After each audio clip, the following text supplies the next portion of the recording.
as a very pivotal point in its existence.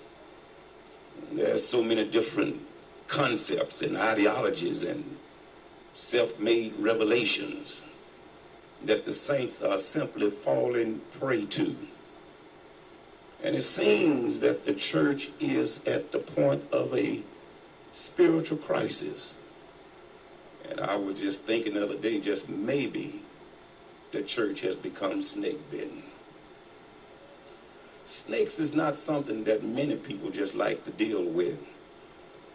I know there are some that have them as pets, but they're not in a majority. Most folk will give up the space for a snake. People have moved out of homes because they saw the snake go in, but just didn't know where he was. And that was the last time that they would reside in that house. We found out that people now have accepted the world's challenge and look like we're falling prey to the world's system. And there are so many things that I just wonder, is heaven itself crying concerning the stance that the church has taken? And when I say the church, I'm not necessarily talking about the Church of God in Christ, but we are not excluded. We must understand that we are under the world's microscope. The world is basically looking at us from every angle. And by the same token, look like we're giving them ammunition to shoot back at us.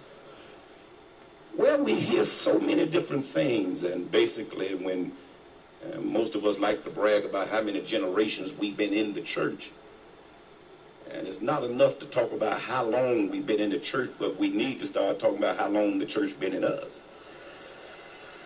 We got some issues, and I know sometimes we call it condescending when we begin to talk about our own house.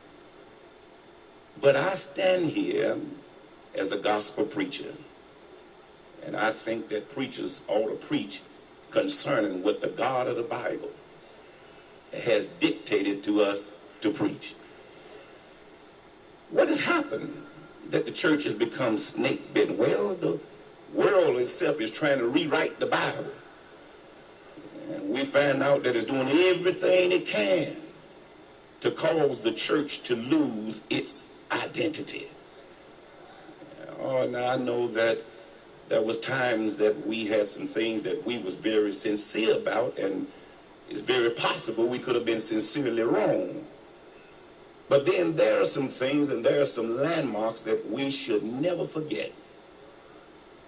We should never forget the much prayer that was going out for the establishment of this great church. We should not ever forget the groundwork that was laid by the leaders that formed this great church.